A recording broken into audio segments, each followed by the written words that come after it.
So next we're going to be talking about projection pursuit. So projection pursuit is a technique when we have high dimensional data, and this time we're talking about dimensionality based on the number of variables, so a high value of p if we have some n by p data matrix, and we want to project our data down to a lower dimension in order to find interesting relationships. So you can do this with higher dimensions, but for this example, we're going to start with observations that are in two-dimensional space, and then we're going to reduce down to one-dimensional space. So let's say we have some two-dimensional observations, and if we do the scatter plot of those observations, maybe it looks something like this. So now we're going to take some orthogonal axes, and we're going to project our two-dimensional data down into one dimension. So first I'm going to start with the x direction here, this axis. And in order to project it down to one dimension along the x-axis, what I'm going to do is I'm going to take each point and I'm going to put a dot for that point along the x-axis where it occurs. And if a dot occurs in the same spot, I'm going to stack it on top of each other. So for this first point, that goes here. For this point, this is going to go here. For this point, this goes here. I've also got some points back here. I'm going to add those on. And I'm going to repeat this process for every single point. So once I do that, maybe it looks something like... So now I can look at the distribution of these points along this axis. And let's say I make a histogram of these points. And now I'm going to repeat the same thing in the other direction along the y-axis. So for each point, I'm going to put a dot where that point occurs along the y-axis. So it might look something like this. And then if I want to look at a histogram of my observations, it might look like this.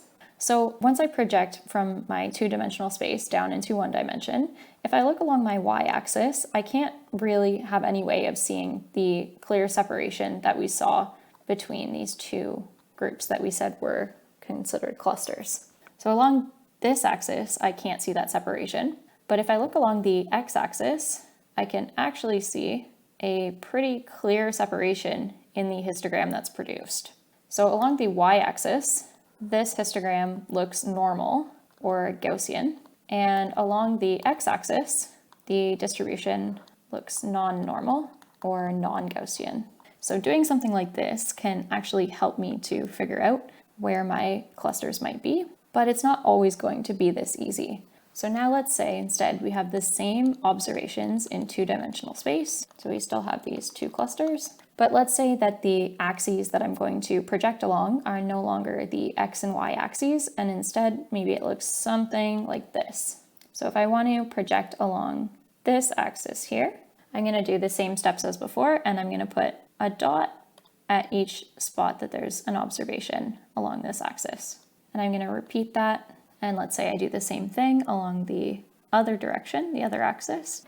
And then if I wanted to draw my histograms again, maybe it would look something like this. And so along these two orthogonal axes, I actually can't see the separation between the two clusters. So with the first example that we did, it was very easy to see the separation along the x-axis because we had a non-Gaussian distribution when we projected along that axis. Whereas with the second example here, it's a lot harder to see that separation that we're trying to achieve. So humans can do a pretty good job of looking at a scatter plot in two dimensions and determining right away whether there's some kind of clear separation between groups. However, when we have higher dimensions, we're not very good at visualizing this. And as we just saw, the rotation of the axes matters a whole lot. So what projection pursuit allows us to do is it gives us an algorithmic way to sort of look at the distribution in lower dimensions along different possible rotations of the same data set. It helps us to identify which axes we have non-Gaussian distributions along. So projection pursuit can be a helpful tool for exploratory data analysis, and it can also be used for things such as clustering and classification or projection pursuit regression.